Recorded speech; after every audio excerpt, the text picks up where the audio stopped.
السلام علیکم ناظرین، 9 اگست جمعے کا دن ہے، شام کا ٹائم ہے۔ اس وقت شمالی پنجاب سمیت وسطی پنجاب ملک کے جو بلائی علاقے ہیں یہاں پر جو بارشوں کا سلسلہ ہے یہ جاری ہے۔ اس کے علاوہ ایف ایف ٹی کی طرف سے جو رپورٹ جاری کی گئی تھی اس میں بھی یہی ہے کہ 15 اگست تک یہ جو بارشوں کا سلسلہ ہے یہ وقفے سے پنجاب کے بڑے شہروں سمیت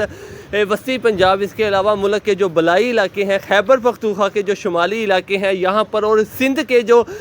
ساحلی علاقے ہیں کراچی سمیت، یہاں پر جو بارشوں کا سلسلہ ہے یہ غیر معمولی بارشیں ہیں جو کہ 15 اگست تک وقفے سے جاری رہیں گی۔ اب اس کا جو صورتحال ہے وہ آپ کو بتاتے چلے کہ سندھ کی سب سے پہلے آپ کو اپڈیٹ دیتے چلیں کہ دریائے سندھ میں فی الحال گڈو، سکھر، اس کے علاوہ کالا باغ، ان جگہ پر تھوڑی سی جو ہے وہ کمی آئی ہے پانی میں۔ یہ بڑی اچھی بات ہے، پانی کی جو مقدار ہے اس میں تھوڑی سی کمی آئی ہے، لیکن یہ جو پانی وہاں سے خارج کیا جا رہا ہے تربیلا کے مقام سے اس میں کمی آئی ہے۔ تربیلا کے مقام پر جو پانی انٹر ہو رہا ہے، داخل ہو رہا ہے، اس میں کمی ابھی تک نہیں آئی ہے۔ اس کی وجہ یہی ہے کہ کل پرسوں بھی پنڈی کے ارد گرد اسلام آباد اور خیبر پختونخوا کے جو پہاڑی علاقے ہیں، نران کگار، اس کے علاوہ اس پہ جو ندی نالے جو دریائے سندھ میں گرتے ہیں یہاں پر بھی شدید جو بارشیں ہیں وہ کل کا دن ہوئی ہیں۔ اس کے علاوہ شمالی پنجاب کے بھی بہت سے علاقوں پر کل اور آج بھی دن کے وقت بھی وقفے سے جو بارش کا سلسلہ ہے جاری ہے۔ اس کے علاوہ راول پنڈی کے حوالے سے آپ کو بتاتا چلوں کہ کل یہاں پر شدید طوفانی بارش کی وجہ سے جو نالا رہی ہے یہ جو ہے یہ بفرا ہے، یہ باہر آیا ہے۔ اس نے جو کچی بستیاں ہیں جو پنڈی کے سائڈوں پہ علاقے ہیں جہاں پر جس کے بالکل کنارے کے اوپر کچی بستیاں موجود تھی وہاں پر پانی گھروں میں داخل ہوا ہے اور بہت سا نقصان پہنچایا ہے اس نے۔ اس کے علاوہ آپ کو بتاتے چلے کہ 15 اگست تک یہ جو سندھ کے علاقے ہیں، خاص طور پر دریائے سندھ کے جو علاقے ہیں اس کے ارد گرد جو ساؤتھ پنجاب ہیں یا جنوبی پنجاب کے علاقے ہیں یہاں پر شدید خطرہ ہے، کیونکہ تربیلا کے مقام پر جو ہے اس کے ارد گرد بارشوں کا سلسلہ جاری ہے۔ فی الحال یہاں پر جو پانی کا اخراج تھا وہ 4,20,000 تک تھا، جو پانی کی آمد ہے وہ بہت زیادہ ہے یہاں پر، لیکن آج تھوڑا سا 3,70,000 تک وہ چلا گیا ہے۔ آنے والے 12 سے 24 گھنٹے جس طرح بارشیں بتائی گئی ہیں اور بارشیں ہو رہی ہیں تو مزید اگر یہاں پر بارشیں ہوتی ہیں تو پھر یہاں سے مزید جو پانی ہے وہ اس کا جو اخراج ہے وہ کیا جائے گا۔ اس کے علاوہ آپ کو بتاتے چلے کہ اس سے پہلے جو ہے جو ڈیرہ غازی خان کے علاقے ہیں یا پھر اس کے راجن پور کے جو علاقے ہیں یہاں پر جو پانی ہے اس نے کافی زیادہ جو پریشانی کا سامنا کرنا پڑا ہے، کیونکہ یہاں پر جو چھوٹے موٹے ندی نالے تھے سب میں طغیانی تھی اور سب کا جو پانی ہے وہ باہر آیا ہے۔ اس کے علاوہ جو کچھ بند ہے جو جنوبی پنجاب کے علاقے جہاں سے دریائے سندھ گزرتا ہے یہاں پر بھی جو نقصانات ہیں رات کے وقت بھی ہوئے ہیں۔ فتح پور، جام پور، یہ جو علاقے ہیں راجن پور کے، یہاں پر جو ہے وہ کیونکہ فلیٹ ایریا ہے، سیدھا ایریا ہے، تو یہاں پر پہلے بھی جب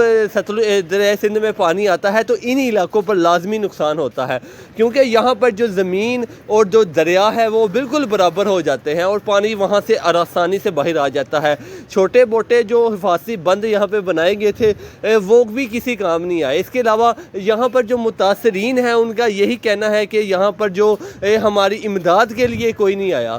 تو آپ سب لوگوں سے یہی گزارش ہے کہ ہماری آواز کو زیادہ سے زیادہ لوگوں تک پہنچائیں تاکہ جنوبی پنجاب کے کچھ حصے پر جہاں پر سیلابی صورتحال بنی ہے یا لوگوں کے گھروں میں پانی داخل ہوا ہے یا لوگوں کا جو قیمتی سامان ہے یا جانور ہیں ان کا جو نقصان ہوا ہے کم سے کم ان کی ہیلپ کی جا سکے۔ اس کے علاوہ آپ کو بتاتے چلے دریائے چناب میں بھی جو 15 اگست تک ہے وہ الرٹ جاری کر دیا گیا ہے ایف ایف ٹی کی طرف سے۔ اس کے علاوہ پی ڈی ایم کی بات کریں تو ان کی طرف سے بھی جو 15 اگست تک ہے یہ صورتحال خراب ہو سکتی ہے، کیونکہ دریائے چناب کے ارد گرد جو علاقے ہیں جہاں پر سیال کوٹ، منڈی، بہاؤدین، گجرانوالہ، ان علاقوں پر بھی جو ہے وہ وقفے سے مختلف ٹائم پر جو بارشوں کا سلسلہ ہے یہ جاری ہے اور یہ جو 15 اگست تک یہ سلسلہ اسی طرح جاری رہے گا۔ تو پھر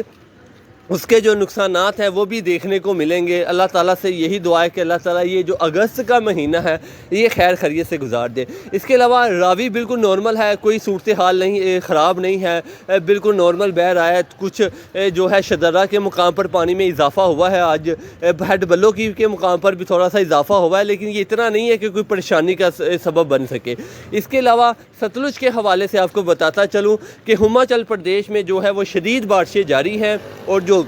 بھاکرا اور پونگ ڈیم ہیں ان کے، یہ کافی بڑے ڈیم ہیں، ان میں کافی زیادہ سپیس تھی، لیکن اب کافی زیادہ حد تک یہ 70 سے 80% یہ دریا جو سے وہ فل ہو چکے ہیں۔ اگر مزید ہماچل پردیش کے علاقوں پر بارشیں ہوتی ہیں تو پھر آنے والے دنوں پر 15 اگست کے بعد ہی یہاں پر کوئی صورتحال جو ہے وہ بن سکتی ہے۔ اس کے علاوہ آپ کو بتاتے چلے کہ 2023 میں بھی جو ہے وہ 16 اگست کو رات کو جو ہے وہ 3 لاکھ کیوسیک کا جو ریلا تھا وہ بھارت کی طرف سے دریائے ستلج میں چھوڑا گیا تھا، جو کہ گنڈا سنگھ کے مقام سے پاکستان میں داخل ہوا تھا، اور پھر بہاول پور تک کا جتنا علاقہ ہے اس میں شدید نقصان ہوا تھا۔ اس سیم وہی صورتحال ہے، بارشیں ہو رہی ہیں، پانی کو سٹور کیا جا رہا ہے، پانی کا اخراج وہاں سے بہت کم ہے، پانی کی جو آمد ہے وہ بہت زیادہ ہے وہاں پر، کیونکہ یہ جو سارا علاقہ ہے نیو دلی کا، راجستھان کا، اس کے علاوہ ہوشیار پور کے جو علاقے ہیں جو دریائے بیاس کے ارد گرد لگتے ہیں، ان میں اسی علاقے پر ایشیا میں سب سے زیادہ جو بارشیں ہیں وہ اسی علاقے پر ہوتی ہیں، جس کی وجہ سے آنے والے دنوں پر جو ستلج ہے اس کے اوپر بھی گہری نظر رکھے ہوئے ہیں۔ تاہم بھارت کی طرف سے کوئی الرٹ ابھی تک جاری نہیں کیا گیا کہ ہم یہاں پر پانی چھوڑا جائے گا یا جا سکتا ہے۔ فی الحال بارشوں کے اوپر ڈپینڈ کرتا ہے، کیونکہ ہماچل پردیش میں ویسے ہی کافی زیادہ جو بارشیں ہیں وہ ہوتی ہیں، تو مزید اگر آنے والے دنوں پر وہاں پر بارشیں ہو جاتی ہیں تو پھر مزید جو چناب اور ستلج کی صورتحال ہے یہ خراب ہو سکتی ہے۔ سندھ کے حوالے سے آپ کو ٹوٹلی جو اپڈیٹ ہے وہ انشاءاللہ وقت کے ساتھ ساتھ دیتا رہوں گا، لیکن اگر بات کی جائے آج کے وقت کی تو آج بھی دریائے سندھ کے ارد گرد کے جو علاقے ہیں خیبر پختونخوا سے پیچھے یہاں پر بارشیں جاری ہیں، جموں کشمیر، اس کے علاوہ بشام، چلاس کے جو علاقے ہیں یہاں پر بھی جو بارشیں ہیں وہ جاری ہیں۔ تاہم جیسے جیسے اداروں کی طرف سے اپڈیٹ آئے گی آپ کے ساتھ شیئر کرتے جائیں گے۔ اس کے لیے ضروری ہے کہ ہمارے چینل شہزاد ریاض کو سبسکرائب کریں تاکہ ہر نئی سے نئی اپڈیٹ آپ کو ملتی رہے۔